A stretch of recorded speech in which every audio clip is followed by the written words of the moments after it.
சமூக மீடியா சொந்தங்களுக்கு வணக்கம். இன்றைய நாளிலும் மற்றொரு உலக செய்திகளின் ஒரே பார்வையோடு இணைந்திருக்கின்றோம். அந்த வகையிலே தமிழக அரசியலில் ஒரு சினிமா நட்சத்திரம் முதலமைச்சராவது இது முதல் முறையல்ல.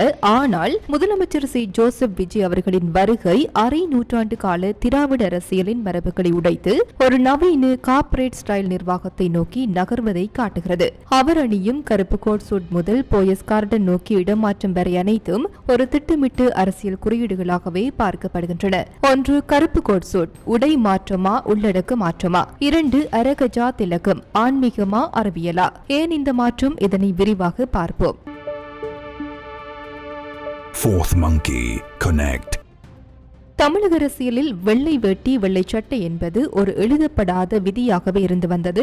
அண்ணா, கருணாநிதி, எம்ஜிஆர் முதல் எடப்பாடி பழனிசாமி வரை அனைவரும் இதனையே பின்பற்றினர். ஆனால் விஜய் இந்த பிம்பத்தை உடைத்து சட்டமன்றத்திற்கு கருப்பு நிற கோட் சூட் அணிந்து வந்து அனைவரையும் ஆச்சரியத்தில் ஆழ்த்தியுள்ளார். கருப்பு நிறம் என்பது அதிகாரம், ஆளுமை மற்றும் நேர்த்தியை குறிப்பதாகும். ஒரு மாநிலத்தின் முதலமைச்சர் என்பவர் ஒரு நிறுவனத்தின் தலைமை நிர்வாக அதிகாரி போன்றவர் என்பதை இந்த உடை உணர்த்துகிறது. பிரபல ஆடி வடிவமைப்பாளர் சபீர் அகமது வடிவமைத்த இந்த உடை விஜயின் உடலமைப்புக்கு ஏற்ப 2 நாட்கள் கடின உழைப்பில் உருவாக்கப்பட்டுள்ளது. இது பீட்ஸ் படத்தின் ராகவன் கதாபாத்திர ஸ்டைலை நினைவுபடுத்தினாலும் அரசியலில் இது ஒரு ப்ரொபஷனல் அணுகுமுறையாகவே பார்க்கப்படுகிறது. வேட்டி சட்டை என்பது விவசாயம் மற்றும் சாமானிய மக்களின் அடையாளம் என்றால், கோட் சூட் என்பது உலகளாவிய முதலீட்டாளர்களை ஈர்க்கும் தொழில்நுட்பத்தில் முன்னேறும் நவீன தமிழ்நாட்டின் அடையாளமாக விஜய் முன்னிறுத்துகிறார். விஜயின் நெற்றியில் எப்போதும் இன்னும் அந்த அரகஜா திலகம் பெரும் விவாதத்தை கிளப்பியுள்ளது. அரகஜா என்பது மூலிகைகளால் தயாரிக்கப்படும் ஒரு புனித பொருள். இது எதிர்மறை எண்ணங்களை நீக்கி நேர்மறை ஆற்றலை வழங்கும் என நம்பப்படுகிறது.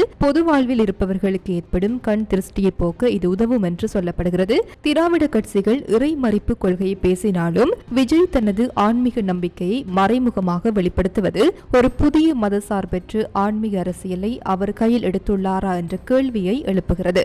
முதலமைச்சர் விஜயின் பாதுகாப்பு வலயம் என்பது ஒரு ராணுவ கட்டமைப்பிற்கு இணையானது. அவரது கான்வாய் வாகனங்கள் ஒவ்வொன்றும் ஒரு காரணத்திற்காகவே வடிவமைக்கப்பட்டுள்ளன. விஜய் பயணிக்கும் கருப்பு நிற லேண்ட் குரூசர் கார் சாதாரணமானதல்ல. இதில் உள்ள சிறப்பம்சங்கள்: குண்டு துளைக்காத கவசம், B6 மற்றும் B7 லெவல் பாதுகாப்பு கொண்ட இது AK-47 துப்பாக்கிச்சூடு மற்றும் வெடிகுண்டு தாக்குதல்களை தாங்கும் வல்லமை கொண்டது. அடுத்து ஆக்சிஜன் சப்ளை. ரசாயன தாக்குதல்கள் நடந்தால் காருக்குள்ளேயே ஆக்சிஜன் விநியோகம் செய்யும் வசதி உள்ளது. அடுத்து ட்ரன் பிளாட் டயர்கள் வெடித்தாலும் 80 கிலோமீட்டர் வேகம் குறையாமல் செல்ல முடியும். கான்வாயின் நடுவே செல்லும் ஸ்கார்பியோ வாகனத்தில் பொருத்தப்பட்டுள்ள ஆண்டினாக்கள் குறிப்பிட்ட தூரம் வரை உள்ள ரேடியோ அலைவரிசைகளை துண்டிக்கும். இது ரிமோட் மூலம் இயக்கப்படும் வெடிகுண்டுகளை செயலிழக்க செய்ய பயன்படுகிறது.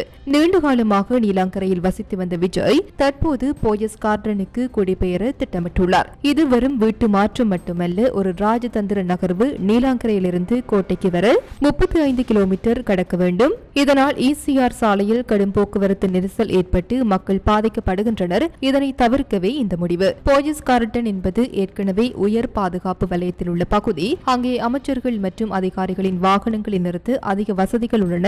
ஜெயலலிதாவின் வேதா இல்லம் அமைந்திருந்த போயஸ் கார்டன் மீண்டும் ஒரு முதலமைச்சரின் வருகையால் தமிழக அரசியலின் நரம்பு மண்டலமாக மாறப்போகின்றது. போயஸ் கார்டனில் குடியேறுவதன் மூலம் சூப்பர் ஸ்டார் ரஜினிகாந்த், நடிகர் தனுஷ் மற்றும் நயன்தாரா ஆகியோருக்கு பக்கத்து வீட்டுக்காரராக விஜய் மாறுகிறார். இது சினிமா மற்றும் அரசியலின் சங்கமமாக இப்பகுதியை மாற்றும். மூத்த பத்திரிகையாளர் மணி குறிப்பிடுவது போல தமிழக அரசியல் இனி பழைய பாணியில் இருக்காது. ஒருபுறம் கோட் சூட் அணிந்த CEO பாணி விஜய், மறுபுறம் தெளிவாகவும் சுருக்கமாகவும் பேசும் உதயநிதி ஸ்டாலின். இரு இளம் தலைவர்கள் நேருக்கு நேர் மோதும் போது அது தமிழ்நாட்டை அடுத்த கட்டத்திற்கு எடுத்து செல்லும். போஸ்டர் கலாச்சாரம் மறைந்து வாட்ஸ்அப் மற்றும் இன்ஸ்டாகிராம் ரீல்ஸ் மூலம் அரசியல் பரப்பப்படும் காலம் இது. பூக்கட்டும் பெண் முதல் படித்த இளைஞர்கள் வரை அனைவரும் மொபைலில் அரசியலை கவனிக்க தொடங்கிவிட்டனர். பணம் கொடுத்தால் தான் ஓட்டு என்ற பிம்பம் உடைந்து வருவதையும், வாரிசு அரசியலுக்கு அப்பாற்பட்டு புதிய ரத்தத்தை இளைஞர்கள் எதிர்பார்ப்பதையும் விஜயின் வருகை உறுதிப்படுத்துகின்றது. தேவாலயங்களில் குறிப்பிட்ட கட்சிக்கு வாக்களிக்க சொன்னபோது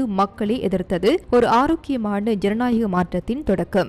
முதலமைச்சர் விஜயின் ஒவ்வொரு அசைவும், அது அவரது கருப்பு நிற உடையாகட்டும் அல்லது அவரது கான்வாய் பாதுகாப்பாகட்டும், தமிழக அரசியலில் ஒரு புதிய கலாச்சாரத்தை உருவாக்கி வருகிறது. 30 ஆண்டுகளுக்கு முன் சந்திரபாபு நாயுடு ஆந்திராவில் செய்த மாற்றத்தை இன்று விஜய் தமிழகத்தில் கையில் எடுத்துள்ளார். நிர்வாகத்தில் வேகம், பாதுகாப்பில் விவேகம், தோற்றத்தில் அதிகாரம். இதுவே முதல்வர் விஜயின் தாரக மந்திரமாக தெரிகிறது. முடிகிறது. வரும் ஜூன் மாதம் அவர் போயஸ் கார்டனுக்கு குடிபெயரும் போது தமிழக அரசியலின் மையப்புள்ளி அதிகாரப்பூர்வமாக இடம் மாறும் என்பதில் ஐயமில்லை.